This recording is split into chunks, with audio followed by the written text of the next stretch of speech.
दोस्तों आज मैं आपको दिखा रहा हूँ पुतली का प्रत्यारोपण यानी कॉर्नियल ट्रांसप्लांट कैसे होता है।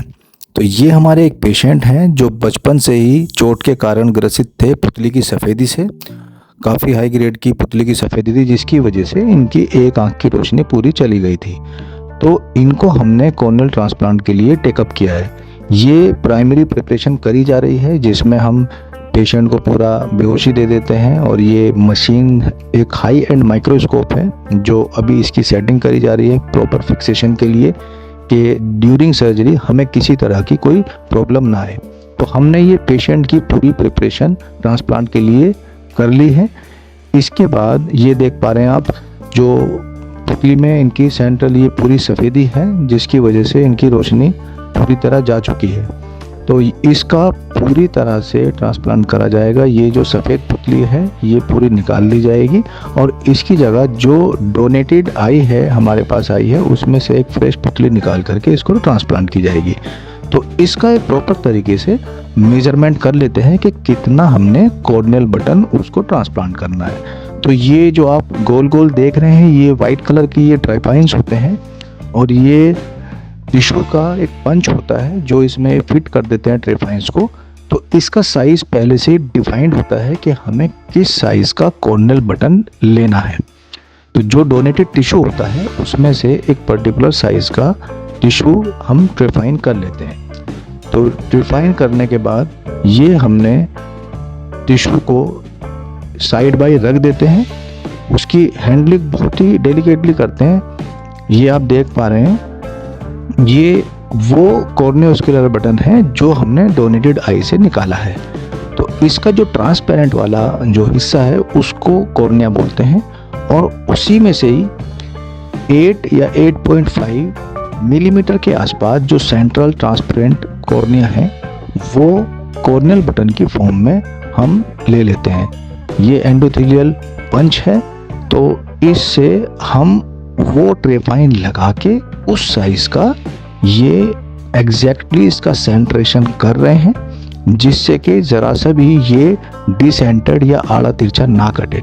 तो सेंट्रेशन करने के बाद हम इसमें एक प्रेशर टेक्निक से इसको बिल्कुल राउंड सर्कुलर फॉर्म में रिट्राइव कर लेते हैं। तो ये हमने प्रेशर यहाँ पर हम स्टार्ट कर रहे हैं और प्रेशर देने के बाद ये सेंट्रल कॉर्नियल बटन इसमें से पूरी तरह सेपरेट हो जाएगा। इसके बाद इसको सेपरेट करने के बाद हम पेशेंट का जो रेसिपिएंट कॉर्निया है उस पर जाएंगे और दोनों का अलाइनमेंट करके उसमें स्यूचरिंग या टाँकों की प्रक्रिया शुरू करेंगे जिससे कि ये डोनेटेड कॉर्नियल बटन पूरी तरह उसमें अपोजिशन आ जाए और वो पूरी तरह से ट्रांसप्लांट हो जाए। तो ये जो इसका चारों तरफ का जो एरिया है जिसमें हमारी स्क्लेरा वाला भाग है और जो पेरिफेरल कॉर्नियल बटन हमारा बचा है वो हम डिस्कार्ड कर देते हैं।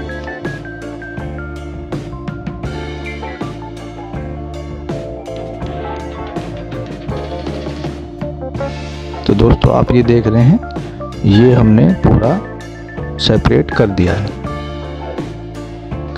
तो दोस्तों आपने देखा ये सेंट्रल कॉर्नियल बटन हमने कॉर्नियोस्कुलर बटन से सेपरेट कर लिया है। इसको हम सुरक्षित रख देंगे और ये ट्रेफाइन है जो हम पेशेंट जो बेड है पेशेंट का जो कॉर्निया है उसको निकालने के लिए यूज़ करेंगे। जनरली ये ग्राफ्ट से छोटा होता है 0.5 की इसमें डिस्पैरिटी रखते हैं कि अगर हमने ये 8 मिलीमीटर का डोनेटेड कॉर्निया वाला लिया है तो ये 7.5 मिलीमीटर का ट्रेफाइन हम रेसिपिएंट में यूज़ करेंगे जिससे कि वो अपोजिशन प्रॉपर आ जाए। तो अब हम पेशेंट की तरफ मूव कर रहे हैं और पेशेंट का जो डिफेक्टेड कॉर्निया है जो पुतली में सफ़ेदी है उसके अकॉर्डिंगली इसको डिफाइन करके वो सेपरेट हम निकाल रहे हैं। तो ग्रेजुअली इसको धीरे धीरे घुमा करके इसको राउंड शेप में अलग किया जाता है।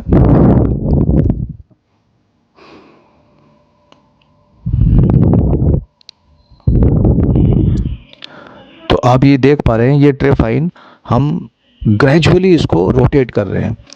तो ऐसे रोटेट करने में इसमें कटिंग एजेस होते हैं ट्रेफाइंस में, जो कि बिल्कुल राउंड सर्कुलर फॉर्म में उसको कट कर देते हैं, और जो कि पूरी अपोजिशन उसको मैच करता है जो डोनेटेड कॉर्निया है।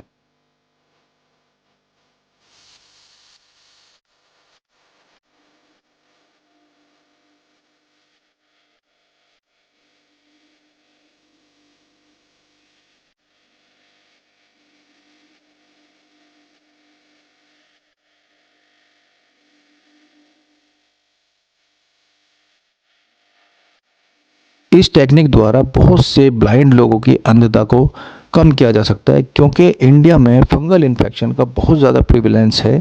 बहुत ज़्यादा यहाँ केसेस ऐसे होते हैं जिसमें पुतली में सफ़ेदी के कारण लोग ब्लाइंड हो जाते हैं। तो अगर हमारे पास ट्रांसप्लांट की फैसिलिटी है, हमारे पास डोनेटेड टिश्यूज़ अच्छी क्वालिटी के रहते हैं, लोगों में अवेयरनेस है, जागरूकता है आई डोनेट करने की, तो वो रेगुलरली डोनेट करते हैं और काफ़ी हद तक ब्लाइंडनेस को कम किया जा सकता है। तो दोस्तों, आप जो ये देख रहे हैं कि रेसिपिएंट बटन हमने निकाल दिया है, और वो वाला जो गैप है वो हमने जो डोनेटेड कॉर्नियल बटन है ट्रांसपेरेंट, उससे फिल कर दिया। अब ग्रेजुअली 1 बाय 1 इसमें हम स्टिचेस या टाँके लगाना शुरू करते हैं, और ऐसे 1 बाय 1 स्टिचेस लगा करके लगभग 16 स्टिचेस से इसको अपोजिशन किया जाता है। और पूरे स्टिच अप्लाई होने के बाद इसमें इतना अच्छा अपोजिशन आ जाता है, इतना अच्छा अलाइनमेंट आ जाता है कि किसी तरह का कोई लीकेज वगैरह नहीं रहता है। बहुत ही फाइन स्टिचेस होते हैं, ये आप माइक्रोस्कोप में देख रहे हैं इसलिए विजिबल है। अगर नेकेड आई से कभी इसको देखने की कोशिश करेंगे तो ये स्टिचेस या टाँके ऐसे नहीं दिखते हैं। तो ये बहुत हाई मैग्नीफिकेशन व्यू है जिससे कि ये दिख पा रहे हैं, अदरवाइज नेकेड आई से इसको देखना पॉसिबल नहीं है। तो जितनी सर्जरीज आई की हैं वो सारी माइक्रोस्कोपी की होती है, नेकेड आई से इट्स नॉट पॉसिबल। तो ये 1 बाय 1 सारे स्टिचेस लगाए जा रहे हैं ग्रेजुअली, और ऐसे 1 बाय 1 स्टिचेस लगा करके ग्रेजुअली हम ऑल 16 सूचर्स हम अपोजिशन करके ग्राफ्ट और रेसिपिएंट बेड का वो पूरी तरह से उसको यूनाइट कर देते। लगभग 16 सूचर्स हमने यहाँ पर अप्लाई किए हैं, और इसकी जो नोट है, जो गांठ है जहाँ पर स्टिच को हम बांधते हैं, वो नोट भी एक्सपोज्ड नहीं रहती है।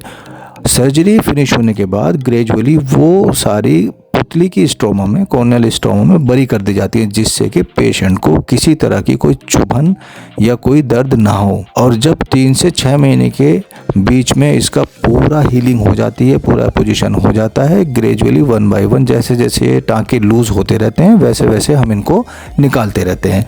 और पूरे टाँके निकलने के बाद पुतली की जो शेप है वो ऑलमोस्ट बिल्कुल नॉर्मल हो जाती है।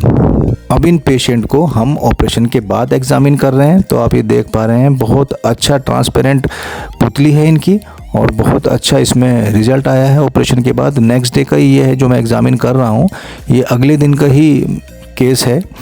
तो आप देख पा रहे हैं अंदर की पूरी काली पुतली अच्छे से दिख रही है, तो ट्रांसपेरेंसी बहुत अच्छी मेंटेन्ड है। ये लकीली हमें बहुत अच्छी क्वालिटी की एक कॉर्निया मिल गई थी, एक एक्सीडेंटल डेथ थी और बहुत यंग एज ग्रुप में उसकी बाई चांस डेथ हो गई थी, तो उनके फैमिली वालों ने ये डोनेट की। 28-29 साल उसकी एज थी, तो इसलिए ये बहुत अच्छी क्वालिटी का ग्राफ्ट है। और ऐसे ग्राफ्ट जब लगाए जाते हैं इसमें रिजेक्शन के भी चांसेस बहुत कम रहते हैं और काफ़ी अच्छी विज़न की रिकवरी होती है। तो पेशेंट बहुत सेटिस्फाइड हैं, बहुत संतुष्ट हैं काम कराने के बाद, और बहुत अच्छे से इसकी अब केयर भी कर पा रहे हैं। तो दोस्तों, ये पूरा प्रोसीजर था जो मैंने आपको एक्सप्लेन किया कॉर्नियल ट्रांसप्लांट या पुतली का प्रत्यारोपण का। Thank you very much for watching. Thank you.